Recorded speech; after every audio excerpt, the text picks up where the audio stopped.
Bueno, cada examen tiene una puntuación de 15, que eso hace una sumatoria de 45 puntos. Luego tenemos lo que es la parte del laboratorio. En el laboratorio son 25 puntos que se manejan y tenemos la parte de un examen final que es sobre 30 puntos. Entonces, en total la sumatoria hace un 100%, ¿no es cierto?, de lo que vendría a ser la nota. Entonces, ¿qué es lo que vamos a ocupar nosotros durante el transcurso del año, de la materia? Lo que es la parte teórica, el material de teoría. Vamos a ir avanzando con las diapositivas que yo les voy a presentar en las clases. Una vez terminemos la unidad, yo se las voy a pasar, la unidad, a una clase de Classroom que voy a crear y les voy a pasar el código para que se puedan unir. Entonces, ustedes de esta clase de Classroom pueden bajarla a la unidad, pueden imprimirla ya y ir armando su texto de teoría ustedes mismos, ¿ya? Eso con respecto a teoría. Con respecto al laboratorio, manejamos una guía de laboratorio. La guía la manejamos en conjunto con la doctora Chalú y las demás docentes que dan la parte de parapsicología y micología. Entonces, una vez yo voy a tomar en cuenta cuántos son los estudiantes que están inscritos en mi grupo para pasarle a la doctora Chalú para que ella solicite las guías. Yo creo que de aquí unas 2 semanas más o menos ya estarían las guías. El costo de la guía más o menos es entre 40 y 50 bolivianos, ha sido el costo que ha estado la guía los últimos años, ¿ya? Entonces, eso vendría a ser de la parte de laboratorio. La guía, al final, después ustedes la presentan. Puede ser que tengamos la presentación durante el año una vez a la mitad, o simplemente a fin de año. O sea, puede ser que hayan 2 presentaciones o 1. Ya eso vamos a ver, depende de cómo estamos con los tiempos. Tiene su puntaje la guía, que ese puntaje va para lo que vendría a ser la parte de laboratorio. Con lo que respecta a teoría, por decir, trabajos que vayamos haciendo, tal vez temas de exposición que se puedan presentar.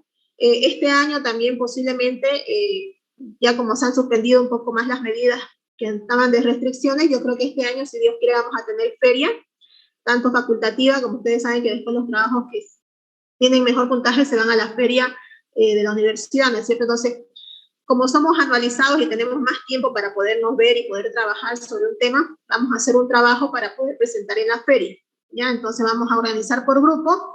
Los grupos los vamos a organizar cuando nos veamos en las clases. Por hoy ya estamos pasando la clase presencial, mejor dicho virtual. La siguiente semana ya vamos a pasar las clases presenciales, ¿ya? Porque también posiblemente ya la siguiente clase empezamos con lo que es la parte de laboratorio, porque esta semana ya han estado en todo lo que es de evaluación para auxiliares. Entonces yo creo que la siguiente semana ya arrancaríamos con lo que es la parte de laboratorio. Entonces, por hoy estamos pasando, como les digo, virtual. Ya la siguiente clase nos veríamos ya de forma presencial, y ahí vamos a ir organizando lo que es la parte de los grupos para que ustedes puedan hacer un trabajo, hagamos un trabajo para, ya sea de exposición o también para que podamos presentar en lo que es la feria de la facultad.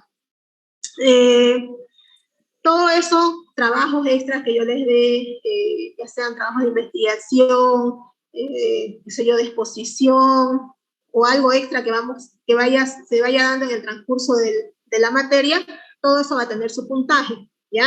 Y eso donde más o menos va a ir disminuyendo. Todos esos puntajes que ustedes van a ir acumulando de los trabajos que vamos a ir haciendo, eso se va a ir al examen final. Si bien el examen final, según teoría, es sobre 30, con todos esos trabajos que podemos ir presentando, puede disminuir, ¿ya? Entonces ustedes, todos los trabajos que hagamos les ayuda a acumular puntos. Si ustedes no presentan sus trabajos, también pierden esos puntajes y en su examen final entraría con menor nota, ¿ya? ¿Alguna pregunta, alguna duda que tengan? Ahí está con su audio.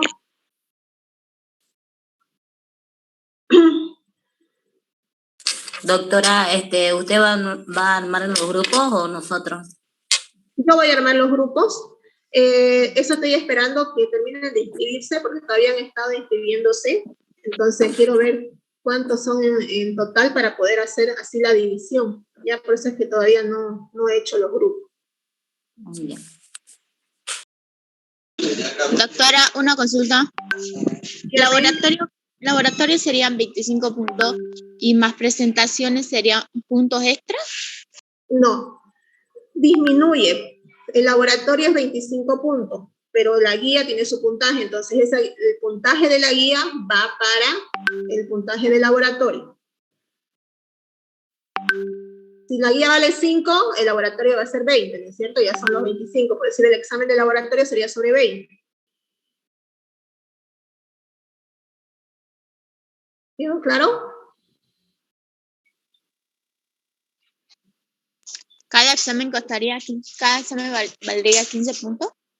De los 3 parciales, sí. Porque será primer parcial, segundo, tercero, cada parcial es 15, eso suma 45. 25 puntos es laboratorio, son 70. Y un examen final que es sobre 30, son los 100. Entonces yo les decía que sobre los 30, que es el examen final, que es lo último ya. Entonces, sobre eso, si es que hay alguna presentación de algún trabajo, de algo, donde va a disminuir va a ser en el final. Puede decir que entre trabajos y todo lo que hemos hecho son 10 puntos, entonces el final se daría sobre 20. A eso es a lo que me refería.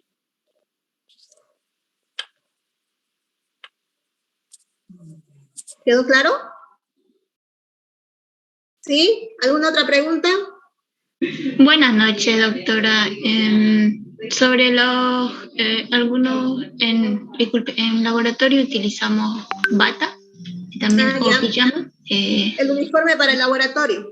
Se van a venir con pijama, no importa el color de la pijama, puede ser blanca, puede ser azul, el color que ustedes tengan de pijama. Mandil manga larga blanco, eso sí, mandil manga larga blanco, zapatos cerrados y con todas las medidas de bioseguridad. Gorro, guantes, barbijo, eso se tienen que traer, ¿ya? Para entrar a lo que es la parte laboratorio. Para las clases de teoría, como todavía seguimos en la época, obviamente que han disminuido los casos, pero todavía estamos con lo que es el COVID, todos me entran con barbijo a las clases de teoría. Ahora, si alguien estuviera con alguna sintomatología de resfrío, se puede pedir licencia, ¿ya? Para no asistir a la clase de teoría, o también si estuvieran con algún proceso de resfrío en lo que es la parte del laboratorio. Pues no se olviden que en laboratorio no pueden tener más de 3 faltas, ¿ya? No más de 3 faltas. Entonces, el hecho de que yo les diga que si alguien está resfriado me pida licencia, no es que todos se me van a resfriar y nadie me va a aparecer en clase. ¿Estamos? Porque si no aparecen en clase, igual yo doy tema avanzado y solamente se los paso el tema. ¿Está bien? Es solo para aquellos que de verdad estén, a veces, es como en el colegio ahorita, digamos. Los niños están yendo presencial, pero que hay las recomendaciones del ministerio, que si algún niño está con sintomatología de resfrío, no se lo envía al colegio, ¿no es cierto? Entonces las mamás tenemos que hacer nuestro filtro en nuestras casas antes de enviar a los niños al colegio. Lo mismo ustedes, si estuvieran con algún proceso de resfriado y se sienten así, no piden licencia para asistir. Pero es que no hay que eso les va a hacer costumbre, ¿no es cierto? Es solo en caso de que estuvieran así resfriados. Y que sean honestos. ¿Alguna otra pregunta? ¿Alguna duda? Bueno, doctora, el libro de... No entendí bien. ¿Las clases de teoría van a ser presenciales igual a partir de la otra semana? Sí, van a ser presenciales. Ah, ya, gracias. Una consulta, todo este grupo, nosotros ese mismo día hoy mismo tenemos laboratorio, ¿no es cierto? Sí. Después, ¿qué tienen después del laboratorio? Nada. Doctora, pero el jueves creo que es feriado. No, el jueves no es feriado. El viernes es feriado. El viernes es feriado.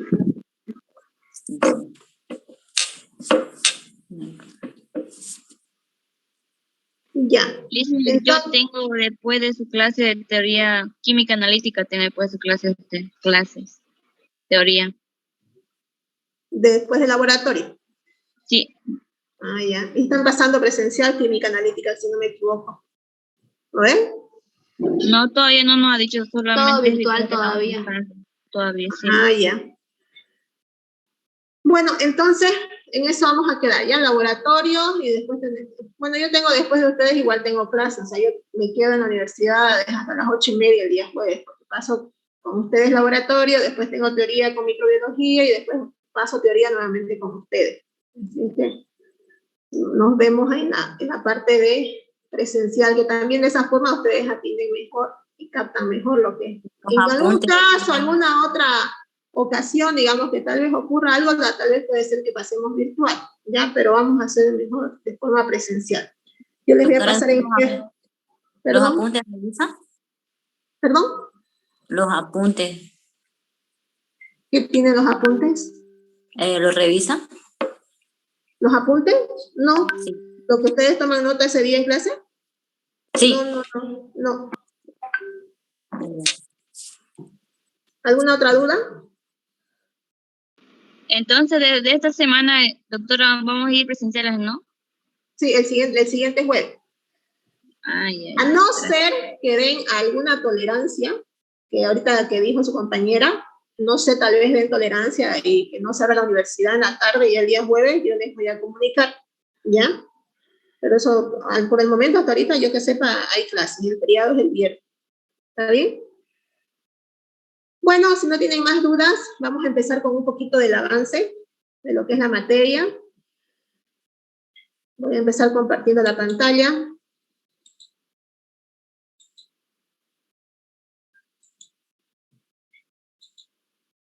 Les encargo sus micrófonos, por favor, los apagan. Antes de que apaguen, ¿pueden observar la pantalla? Sí, doctora. Sí. Ya, ahora sí ya pueden apagar sus micrófonos para que no haya interferencia. Disculpe, doctora, ¿todo el tiempo vamos a estar con la cámara encendida? No, ahorita la pueden apagar si quieren. Gracias. Cuando estoy yo con la cámara encendida y quiero hablar con ustedes, veo puras fotos ahí o veo todo negro, o sea, ahí es que quería verlos. Bueno, vamos a entrar con la unidad 1, primera parte de lo que es la unidad 1. Vamos a hablar sobre un poco los conceptos generales que se manejan en lo que es la parte de parasitología, ¿ya? Nos vamos a enfocar esta primera parte, todo este primer tiempo de avance, a lo que es la parte de parasitología. Ya después de que terminemos todo lo que es parasitología, nos vamos a enfocar en lo que es la parte de micología, ya lo que son los hongos. En los parásitos vamos a ir dividiendo así, todo lo que es esta parte, que son conceptos generales, terminologías que ustedes tienen que manejar cuando estemos hablando ya más adelante de los parásitos. Vamos a avanzar lo que son los parásitos, dividiéndolos por los sitios donde causan infección, ya sean a nivel digestivo, a nivel de la sangre, a nivel de los tejidos, los vamos a ir dividiendo. También los vamos a dividir a los parásitos dependiendo de si son protozoarios, si son helmintos, vamos a dividirlos así en grupos para que ustedes vayan entendiendo mejor lo que es la parte de los conceptos, lo que es la parte, mejor dicho, de parasitología, ¿ya? Vamos a ir viendo en esta primera parte que vamos a avanzar, entonces, los términos que más se manejan en lo que es la parte de parásito. Bueno, para empezar, ¿qué es la parasitología? La parasitología es una rama que estudia ciertos tipos de microorganismos que también se encuentran, lo que es la parasitología se encuentra dentro de lo que es la microbiología, ¿ya? Y micro, ¿qué quiere decir? Micro, que no podemos observarlo a simple vista, ¿no es cierto? Que es algo bien pequeño. Y dentro de eso, de los microorganismos que están en la microbiología, tenemos a los parásitos, que es lo que vamos a ver en la materia, tenemos a las bacterias, tenemos a los hongos y tenemos a los virus. En esta parte de lo que es parasitología y micología, pues nos vamos a dedicar a esos microorganismos que forman parte de la microbiología. Y cuando ustedes pasen a tercer año, ustedes van a ver lo que es la parte ya más en bacterias y más en lo que es la parte de virus, ¿ya? Entonces, en esta parte, les vuelvo a repetir, es un pedacito de lo que es la microbiología que estudia microorganismos que son pequeños. En este caso, los parásitos o la parasitología va a estudiar el parasitismo, que es un fenómeno que se da por la presencia de un ser, que a ese ser que está se lo denomina parásito, y ese ser va y se encuentra dentro de otro ser vivo que se lo denomina hospedador, es decir, que va a hospedar a ese ser que se lo denomina parásito. También la parasitología forma parte de lo que es la biología, y va a estudiar, ¿no es cierto?, aquellos, como otra definición, va a estudiar aquellos organismos que se van a alimentar de otro agente, en este caso que es el hospedador. Van y lo parasitan. En algunos casos les pueden causar daño, en otros casos no les van a causar daño. Es decir, hay diferentes tipos de parásitos, algunos que sí causan daño y otros que pueden sobrevivir o vivir con el hospedador y no causarle ningún daño, pasar prácticamente desapercibido. Es solamente como un hospedador de ese huésped. Las parasitosis ya se han iniciado hace muchos años atrás. Estos microorganismos, que son los parásitos, se los conoce desde miles de años atrás. Se conocen inclusive, o algunos autores han ubicado asociaciones parasitarias, es decir, de un parásito con su hospedador, en restos fósiles de más de 530.000 millones de años de antigüedad. Entonces podemos ver cuánto tiempo ya están presentes estos microorganismos en la Tierra, ¿no es cierto? Presentes, o sea, son bastante antiguos. Hoy en día, las enfermedades causadas por los parásitos, sobre todo aquellos que constituyen o que causan un daño en el huésped, en el hospedero, ya sea puede ser el ser vivo, los seres humanos, pueden ser los animales, pueden ser las plantas que puedan estar colonizadas por parásitos. Entonces, muchos de aquellos que causan enfermedades se los constituye como causantes de problemas de salud pública. ¿Por qué? Porque es alta la frecuencia que hay de parasitosis, es decir, de países que presentan enfermedades parasitarias. Obviamente es más alta la frecuencia de la parasitosis en aquellos países que están en vías de desarrollo. Países en Asia, países en África, en nuestros países en la parte de Latinoamérica. Entonces, hay la presencia de bastante cantidad de parásitos, más que en las zonas que están más desarrolladas. En las zonas desarrolladas, en los países desarrollados, igual hay presencia de parásitos, solo que en menor cantidad. Inclusive si nosotros hacemos una división de los parásitos, aquí lo estamos haciendo a nivel de todo el mundo, ¿no es cierto? Que en los países en vías de desarrollo hay mayor cantidad que en los países desarrollados. Y si nosotros hacemos una clasificación, por decir, de la presencia de parásitos o de parasitosis en nuestra ciudad, aquí sin irnos muy lejos, en nuestra ciudad, en Santa Cruz, vamos a ver que en las zonas más alejadas, en los barrios más alejados, hay mayor cantidad de parasitosis que en el centro de la ciudad. ¿Esto por qué? Porque generalmente en las zonas más alejadas cuentan obviamente con menos probabilidades de tener un buen baño, ¿no es cierto? Hay mayor cantidad de tierra, porque los parásitos pueden estar en las tierras, entonces hay mayor probabilidad de contraer lo que vendrían a ser los parásitos. Y lo mismo ocurre si nosotros hacemos la división que estamos mencionando a nivel mundial.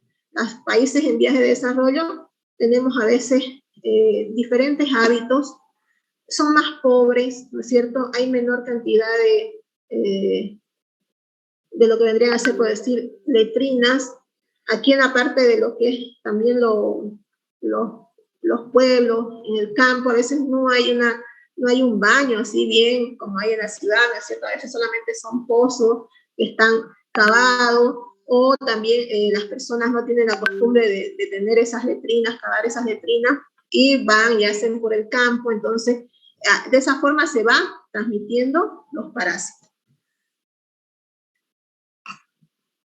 Según cálculos que hacen en números de los parásitos que puedan estar presentes a nivel mundial, hay cálculos, ¿no es cierto?, que estos obviamente van variando cada año, de que más o menos hay como 2.800 millones de personas que puedan estar infectadas en el mundo con los Rogelmídeos. 1.200 millones de estos pueden ser por Ascaris lumbricoides, y este parásito es muy común en nuestra región.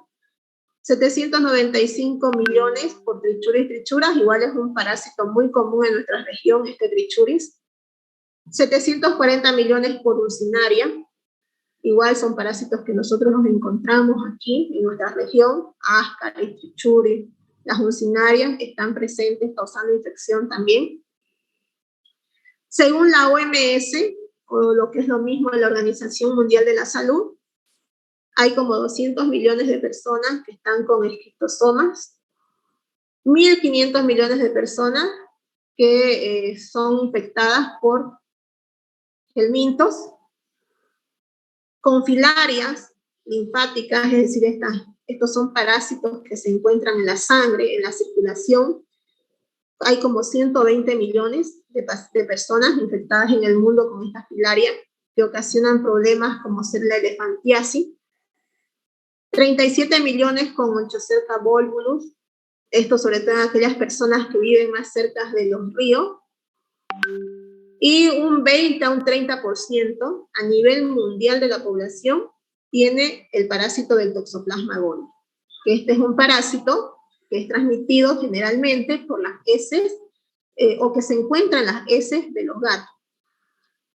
Es decir, que uno de los hospederos de este parásito es el gato. Entonces, y en las heces elimina al Toxoplasma gondii y este puede ingresar al ser humano por vía inhalatoria, porque puede estar expuesta en el ambiente y nosotros lo puede ser esa una vía de ingreso, tanto la inhalatoria como la oral.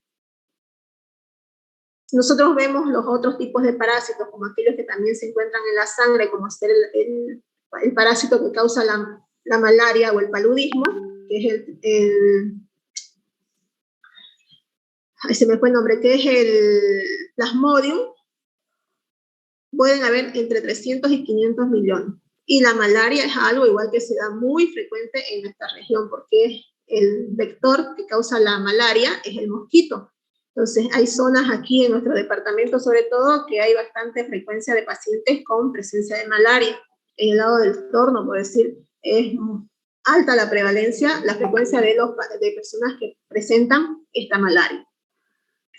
También es muy alto, de 8 a 10 millones de personas en el mundo están infectadas con lo que es el Trypanosoma cruzi, que es el parásito causante de la enfermedad del Chagas.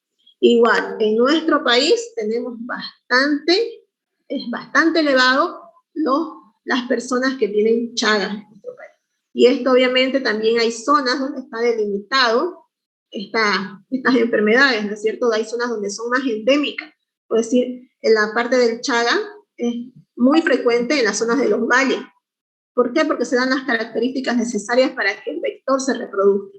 Aquí el Trypanosoma cruzi, que es el parásito, se transmite al ser humano por la picadura de un vector, que en este caso es la vinchuca. Entonces, ¿qué tendríamos que erradicar para que no haya Chagas? Pues la vinchuca, porque ella es la que transporta, la que pica a la persona y la infecta con el Trypanosoma cruzi, que es el que le va a causar a la persona el Chagas. También hay lo que es la leishmaniasis, igual, hay bastante casos de leishmaniasis. En nuestro país hay casos de leishmaniasis, pero no es tan elevado como sería, por decir, el Chagas y la malaria y otro tipo de parasitosis. Obviamente que todas estas parasitosis, ¿no es cierto?, son en diferentes zonas. Algunas pues van a estar causando infección, como les decía, a nivel de los intestinos, como ser el Ascaris lumbricoide, el trichuris, que se eliminan las heces fecales, la malaria y el Trypanosoma. Generalmente nosotros, ¿en qué tipo de muestra lo vamos a observar cuando veamos lo que es la parte de ver al parásito? En una muestra de sangre, porque estas son parásitos que se encuentran a nivel de la sangre en la circulación. Y la leishmania generalmente en lesiones que se producen sobre la piel, así en cortes de tejidos, se puede observar este parásito. Para que se diferencien estos términos que se manejan, no es lo mismo parásito, parasitismo y parasitología. ¿Ya? Para que quede claro bien esos tres términos, el parásito obviamente va a ser el ser vivo, ya sea animal o vegetal, que va a pasar una parte de la totalidad de su vida, de su ciclo biológico, ya sea en el interior o ya sea en el exterior de un huésped o de otro ser vivo. Es decir, es el que va a ir y se va a unir a otro ser vivo del cual puede ser que se alimente, puede ser que lo acompañe, ¿no es cierto? O que no le cause ningún daño. Parasitismo es otro término que significa que es cuando un ser vivo, en este caso estamos hablando de los parásitos, es el parásito, se va a alojar en un huésped que es diferente a su especie, ¿no es cierto? Y se va a alimentar de este huésped. En este caso pueden ser las garrapatas, pueden ser otros tipos de artrópodos, que se lo va a conocer como parasitismo. Va y lo parasita, hace un parasitismo en un huésped o en otro ser vivo. Y la parasitología obviamente es la ciencia que estudia los parásitos. ¿Y qué estudian los parásitos? Estudia su ciclo biológico, si tiene sus hospederos, si no tiene hospederos, dónde cumple su ciclo biológico, en un hospedero, en dos hospederos, cuál es su hospedero definitivo, qué tipo de enfermedad puede causar ese parásito, ¿no es cierto? Entonces, todo eso estudia lo que es la parasitología. ¿Ya? Entonces, son tres términos diferentes. Parásito, parasitismo y parasitología. Ahora, ¿qué son los parásitos? Hayamos mencionado que es un organismo que vive, ¿no es cierto? Y por eso se llama parásito, y se nutre a costa de otro que es de distinta especie. Porque entre ellos mismos no se parasitan. Es decir, un parásito no se va a parasitar con uno de su misma especie. Por eso es que decimos que se va a unir a otro de una especie distinta.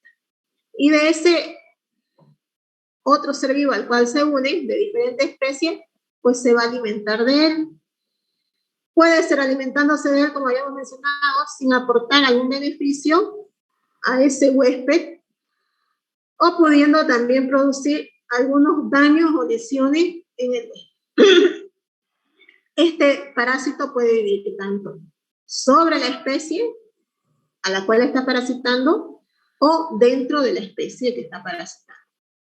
Decíamos que puede ocasionar algunos daños, por decir, hay parásitos que son parte del intestino, que se encuentran generalmente, son enteroparásitos, que eso es lo que van a causar son daños a nivel de la mucosa de los intestinos, porque algunos tienen como unas placas dentarias, que vendrían a ser como sus dientes de esos parásitos, que van y se pegan ahí a la mucosa del intestino.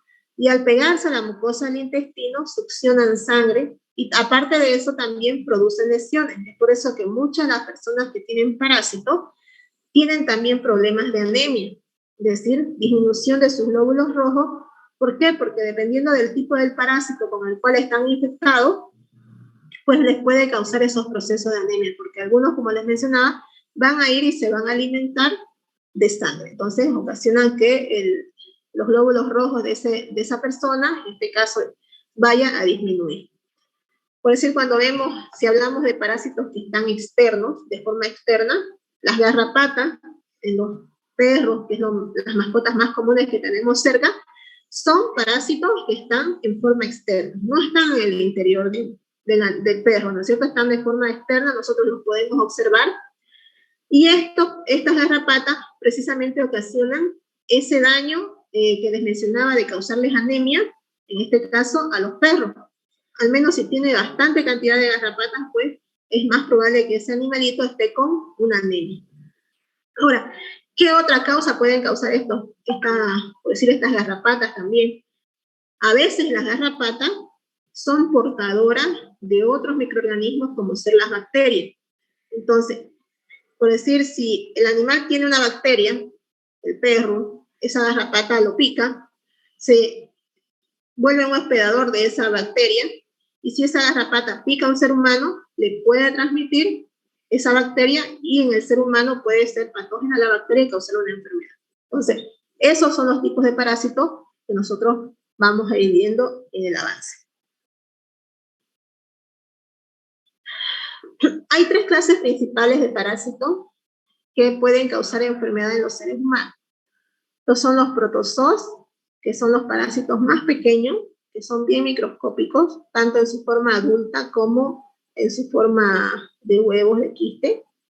Los helmintos, ese es otro grupo de parásitos, y estos helmintos pueden ser en su forma adulta, pueden ser macroscópicos, es decir, que nosotros los podemos observar a simple vista, sin necesidad del uso de un microscopio. Y también tenemos los ectoparásitos, que son aquellos que se encuentran por fuera del huésped, es decir, que colonizan la parte externa del huésped, ¿ya?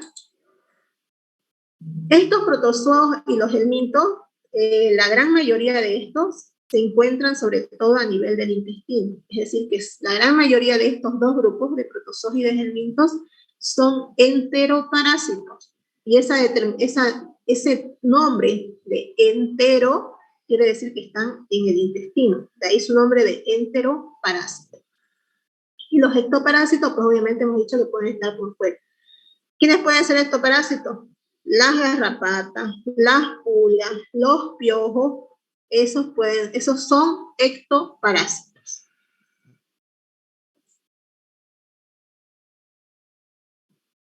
Algunos términos que es bueno que ustedes entiendan en lo que es la parasitología es qué significa un huésped hospedero. Como ya hemos visto anteriormente, ¿no es cierto? Va a ser aquel organismo, aquel ser vivo que va a recibir a ese parásito, ya sea dentro o ya sea fuera, es decir, un enteroparásito o un ectoparásito. Después hay otro término que se conoce como huésped definitivo. Ese huésped definitivo se lo conoce a aquel organismo vivo que va a ser capaz de albergar las formas más adultas de ese parásito. Es decir, él va a tener al huésped definitivo, mejor dicho, va a tener al parásito definitivo, al que ya está de forma adulta en su interior. Por decir, el ser humano puede ser un huésped definitivo para estos parásitos como ser el Ascaris lumbricoides y el Trypanosoma cruzi. El Ascaris lumbricoides es las lombrices que nosotros conocemos, o si ustedes alguna vez han visto, a veces se les da a los niños, ¿no es cierto?, se les da desparasitante y eliminan lombrices. Esas son, obviamente son helmintos y son macroscópicos porque nosotros no podemos ver al parásito adulto, entonces por eso es como decimos que alberga, el ser humano es huésped definitivo porque alberga esa forma adulta en su interior. El Trypanosoma cruzi también lo alberga, que es el parásito que hemos dicho que es causante del Chagas. Entonces, ya la forma que se reproduce, porque se cumple ese ciclo biológico de este parásito, se cumple en el hombre. Por eso también es un huésped definitivo. Cuando hablamos de ciclo biológico, estamos hablando de todas las formas que va cambiando el parásito, es decir, desde que se entra como huevo, como quiste en el organismo del ser humano, hasta que se transforma en el parásito adulto, que puede ser una larva.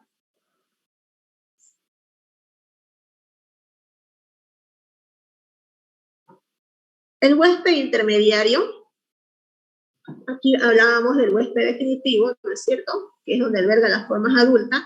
El intermediario va a ser aquel ser vivo o organismo que va a albergar las formas que no sexuadas del parásito, es decir, no son las formas ya adultas del parásito, sino que va a albergar alguna forma del parásito, pero que todavía no ha terminado todo su ciclo biológico el parásito. O sea, va a ser como un intermediario nada más de las formas que va a ir adquiriendo el parásito hasta que se desarrolla completamente. Uno de esos es el Triatoma dimidata, que es una forma de triatoma de la vinchuca, que va a ser el huésped intermediario para el Trypanosoma cruzi. ¿Ya? Entonces, en la vinchuca, por decir, tiene en la vinchuca, en el estómago de la vinchuca, se produce cierta parte del ciclo biológico del parásito que se llama Trypanosoma cruzi. Cuando esta pica al ser humano, el ser humano ya se vuelve como el huésped definitivo porque termina su ciclo biológico este parásito, que es el Trypanosoma cruzi, en el interior del ser humano. Entonces, la vinchuca actuaría como huésped intermediario y el ser humano vendría a ser el huésped definitivo.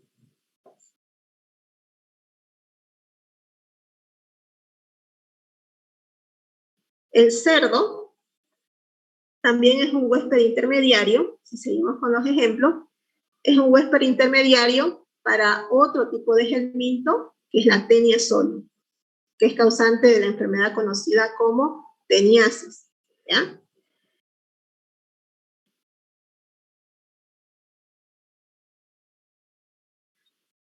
Después tenemos otra terminología, que vendría a ser el huésped.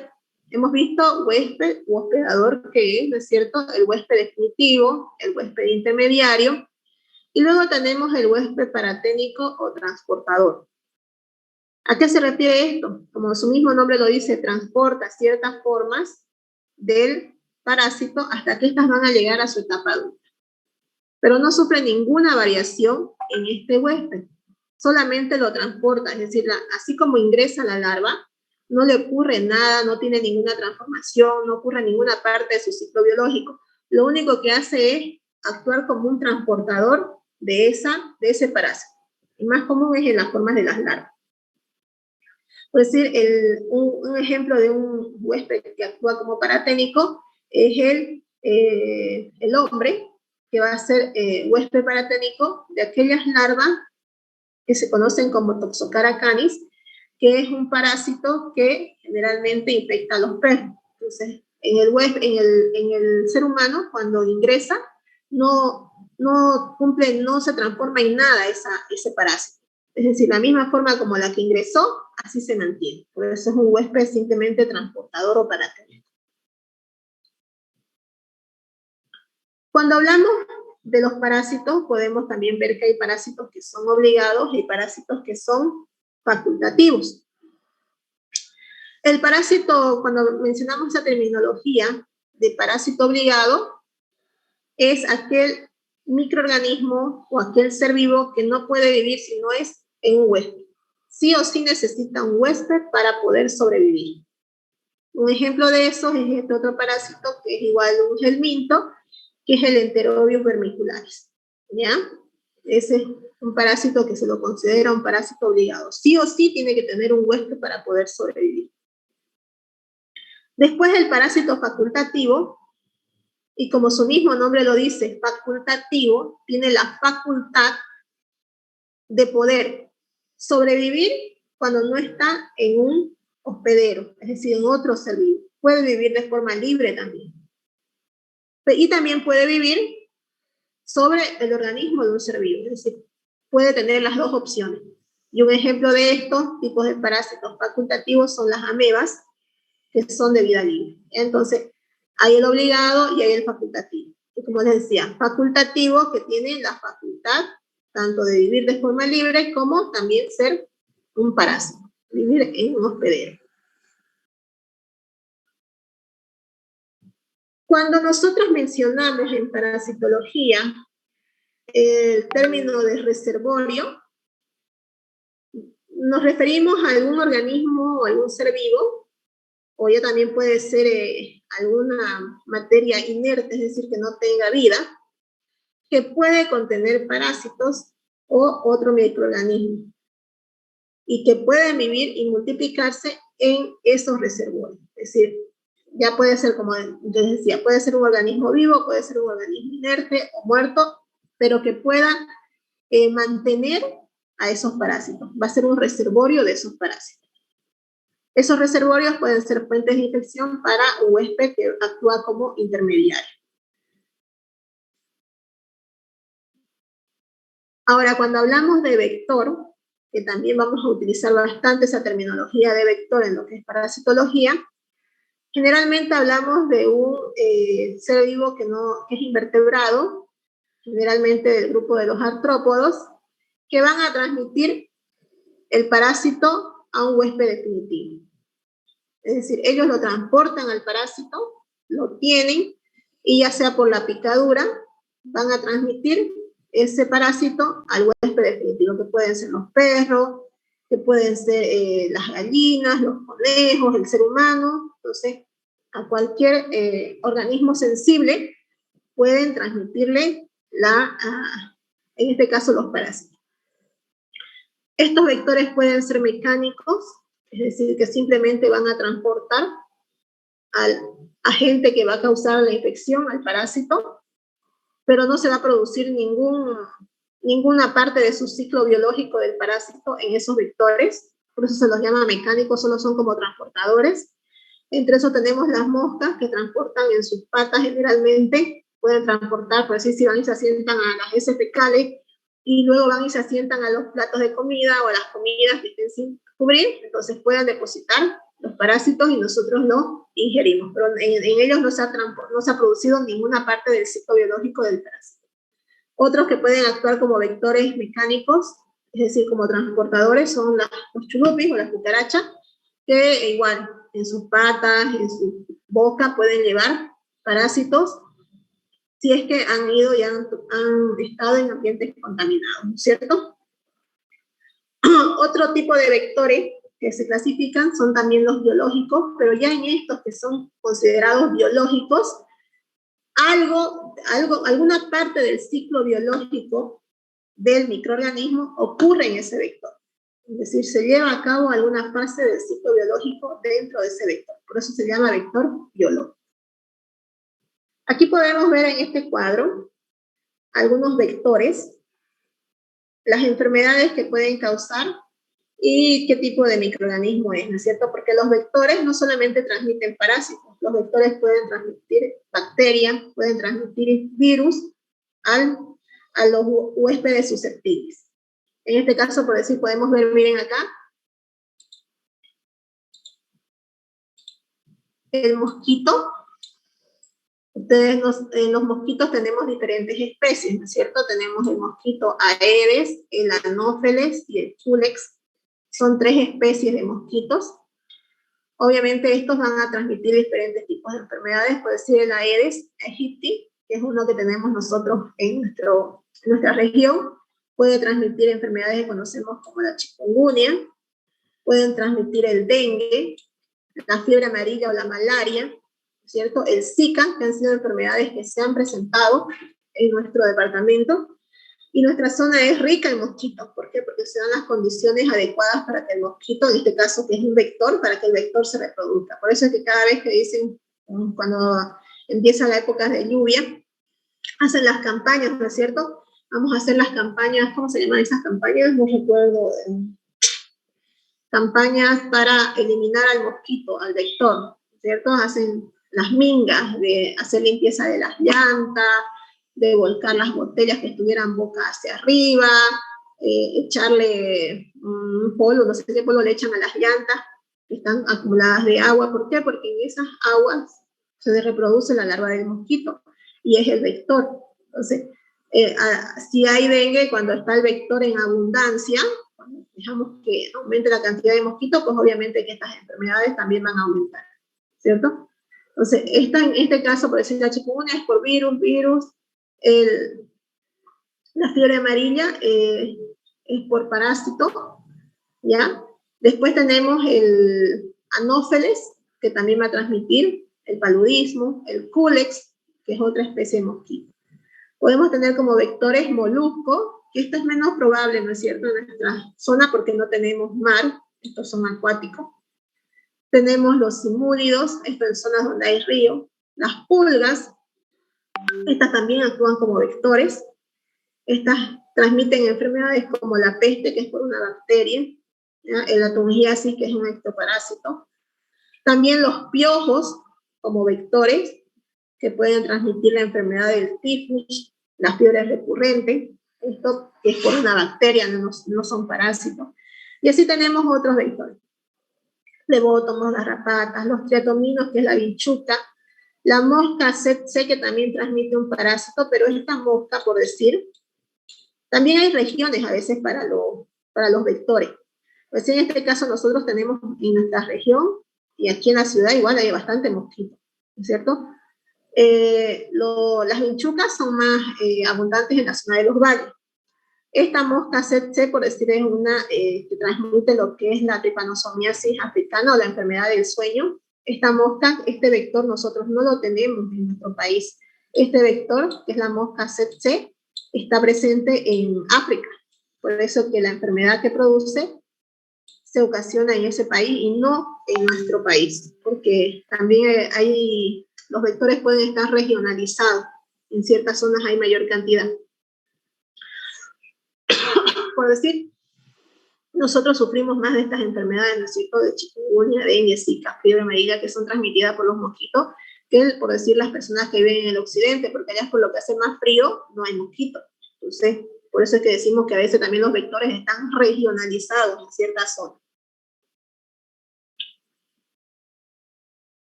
Cuando hablamos también en lo que es terminología, en parasitología de infección parasitaria, es cuando el huésped susceptible tiene los parásitos. Le pueden causar la lesión o no, ¿cierto? Si no le causa ningún daño, es solamente un huésped portador, es decir, que solamente porta el parásito, pero no le ocasiona ningún daño. Está infectado, pero no está enfermo. Ahora, cuando hablamos de enfermedad parasitaria, ya es cuando el parásito le causa un daño al huésped y le ocasiona sintomatología clínica, que puede ser dolor de estómago, puede ser prurito, pueden ser alergia, pueden ser problemas cerebrales, porque hay parásitos que van y se alojan a nivel del cerebro y causan problemas en el cerebro, como la cisticercosis, pueden causar problemas de elefantiasis, entonces ya ahí causan una enfermedad parasitaria. Pero si solamente vive y no le causa ningún daño, simplemente la persona está con la infección, pero no con la enfermedad. Después tenemos otra terminología. Cuando hablamos de zoonosis parasitaria, hablamos de los animales. Zoonosis son infecciones transmitidas por los animales a los seres humanos, ¿ya? Eso es una zoonosis. Pueden ser la zoonosis por parásitos, pueden ser la zoonosis por bacterias, pueden ser la zoonosis por virus. Por decir ahorita, tenemos el COVID, ¿no es cierto? Y el COVID, según los estudios y todo lo que hicieron al inicio, ¿por qué dicen que supuestamente se transmitió? Por el consumo por el murciélago. Entonces, es una zoonosis que ha sido transmitida por un animal hacia el ser humano, ¿cierto? Ya después, obviamente, ha sido todo el proceso de que ya se ha transmitido de persona a persona por las vías respiratorias. Pero generalmente son enfermedades que son transmitidas de los animales hacia los seres humanos. Por eso su nombre de zoonosis. Luego, cuando hablamos de patogenicidad de un microorganismo, porque quiere decir patogenicidad, ¿qué tan patógeno, qué tan malo, qué tan agresivo, qué tanto daño puede causar ese parásito? Es entonces la capacidad que tiene un agente infeccioso, ya sea un parásito, un virus, un hongo, una bacteria, de producir una enfermedad. Hay parásitos que no son tan patógenos, que su patogenicidad es baja, como por decir la Escherichia coli, mejor dicho la Entamoeba coli, que podemos tenerla nosotros en nuestro organismo y no es tan patógena como si nosotros nos infectamos con una Giardia lamblia, que es así, es más patógena. ¿Ya? Entonces, a eso se refiere la patogenicidad. Y la virulencia es el grado de patogenicidad que presenta ese agente infeccioso. Otra terminología es el periodo prepatente. ¿Qué significa ese periodo prepatente? Es el tiempo que va a transcurrir desde cuando entra el parásito a nuestro organismo o cualquier organismo y se va a observar la presencia de alguno de los estadios de ese parásito. Por decir, hay parásitos que cumplen, sobre todo en los vectores, diferentes tipos de estadios, como larvas, como pupa, como huevo, que eso lo vamos a ir viendo más adelante. Entonces, eso es el periodo prepatente. El tiempo que va a transcurrir desde que va a entrar ese parásito a un organismo y vamos a observar la presencia de alguna de sus formas, de alguno de sus estadios de ese parásito. Con respecto al periodo de incubación, y esto es general, el periodo de incubación, tanto en bacterias, en hongos, en virus, en parásitos, es también el tiempo que va a transcurrir, pero desde que ingresa el parásito hasta que aparecen los primeros síntomas clínicos o manifestaciones clínicas. ¿A qué nos referimos con manifestaciones clínicas? Dolores de estómago, diarrea, fiebre, qué sé yo, alergias, rash en el cuerpo, ¿cierto? Por decir, es cuando ingresan los parásitos que causan infecciones a nivel del intestino, sobre todo si son las giardias, causan procesos de diarrea. Es frecuente la diarrea en esos pacientes. El dolor de estómago, meteorismo. Entonces, ese es un periodo de incubación. Cuando ingresa el parásito, en este caso, a nuestro organismo o a algún organismo susceptible, se adapta a ese sitio, porque todo agente extraño que ingresa al organismo, ya sea bacteria, virus, parásito, hongo, tiene que adaptarse a la situación que hay en ese organismo. ¿A qué situación nos referimos? pH del medio, ambiente con oxígeno, sin oxígeno, ¿cierto? Se tiene que adaptar a ese ambiente para poder, recién se adapta, lo reconoce como cuando nosotros, por decir, viajamos de aquí a La Paz. Nosotros somos acostumbrados a lo plano, ¿no es cierto? No hay altura. Llegamos a La Paz y si no nos hemos tomado el sorochipil, estamos hechos pomada, ¿no es cierto? No tenemos ganas de nada, nos duele la cabeza, nos sentimos mal. Y eso va a pasar tal vez en 1 o 2 días y nos vamos a adaptar. Entonces nos vamos a adaptar, ya vamos a tener todas las energías y vamos a seguir, ¿no es cierto? Entonces lo mismo con los parásitos. En ese periodo de incubación, ellos se van adaptando a ese sitio donde están entrando a causar la infección y ya una vez se adaptan, pues empiezan a multiplicarse, a aumentar en cantidad y obviamente mientras mayor cantidad de parásitos haya, ya empiezan a presentarse las manifestaciones clínicas. Y manifestaciones clínicas, vuelvo a repetir, son los síntomas.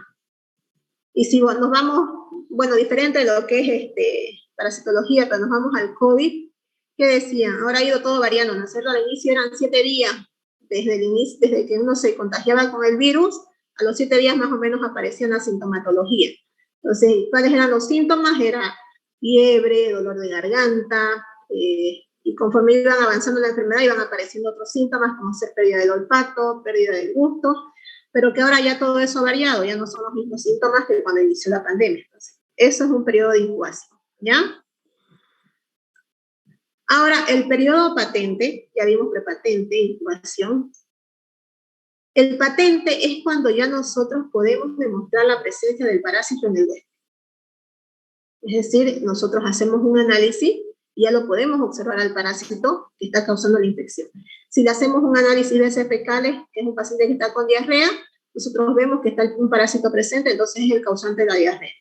Podemos ver en sangre, un paciente que está con fiebre y no se sabe qué tiene, se le hace un análisis de sangre, podemos ver que está el parásito, por decir si es el paludismo, podemos ver que está ahí el parásito, el Plasmodium falciparum o el Plasmodium vivax, ocasionando la infección. Entonces, ese es el periodo patente cuando ya podemos demostrar la presencia del parásito.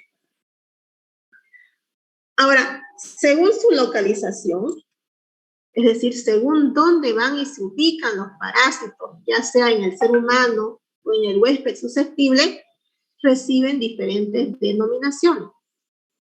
Podemos tener los enteroparásitos, que van a ser aquellos que se van a localizar generalmente en el tubo digestivo. Por eso su nombre, entero, porque se localizan en los intestinos. Vamos a tener los histoparásitos o histoparasitosis, porque histo significa tejidos, ¿no es cierto? Entonces, estos parásitos, ¿dónde van y se alojan? Se alojan en los tejidos, como la leishmania. Vamos a tener los hemoparásitos. Hemo, ustedes saben, me imagino que deben saber la terminología, hemo es sangre, ¿no es cierto? Entonces, parásitos que van y se localizan en la sangre. El Trypanosoma cruzi, que causa Chagas, va a la sangre. Una de sus fases es por la sangre, porque después también va y se aloja a los órganos, ¿no es cierto? El que causa la fiebre amarilla, mejor dicho, el paludismo, la malaria, también circula en la sangre. Entonces, estos son hemoparásitos. Y ecto, si ento es dentro, ecto es fuera, ¿no es cierto? Entonces, estos van a estar en la piel. Ya a esto nos referimos a los piojos, pueden ser las garrapatas, las pulgas que están fuera. Entonces, según esa localización, se dividen en estos 4 grupos, ¿ya?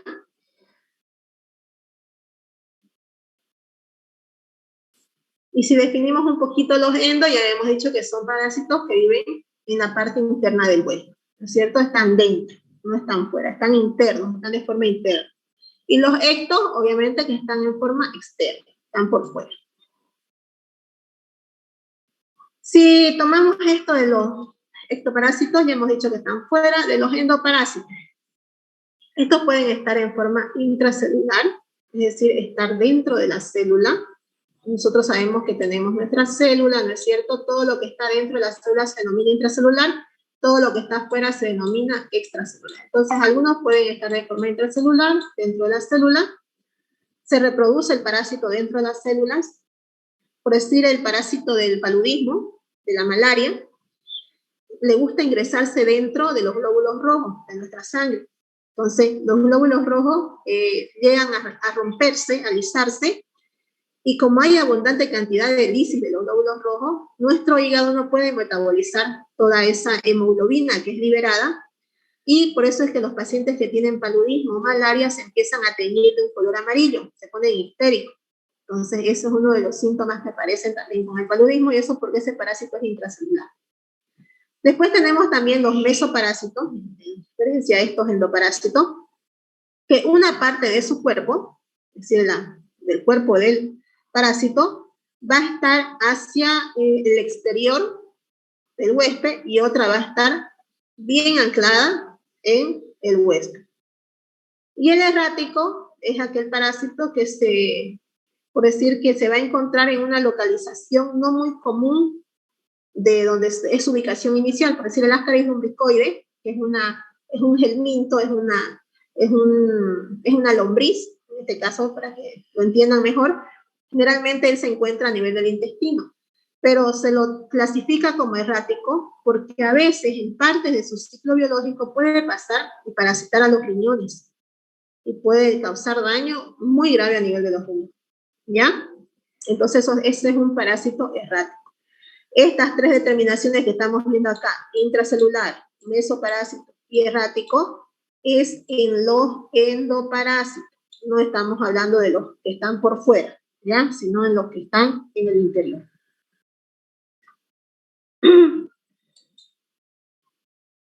Vamos a dejar aquí el avance, ¿ya? Y vamos a continuar la siguiente clase, ya en la parte presencial. Cualquier cosa que pasara, yo les voy a avisar. También les voy a comunicar si es que vamos a pasar laboratorio el siguiente jueves, ¿ya?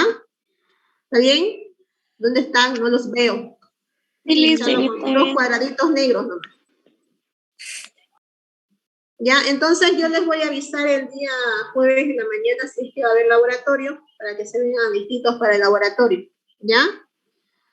Vamos a ver qué consulta. dice. Nosotros tenemos clase con ustedes a las 3:15, entonces ¿vamos a estar ahí de las 3:15 o directo desde las 7? No, pues si tenemos laboratorio a las 3:15, tienen que estar a las 3:15, ¿no? Si es que hay laboratorio. Ya, gracias. Ya si no hubiera laboratorio, podemos pasar la teoría a ese horario y ya no pasamos en la noche. Si es que no hubiera todavía laboratorio. ¿Ya?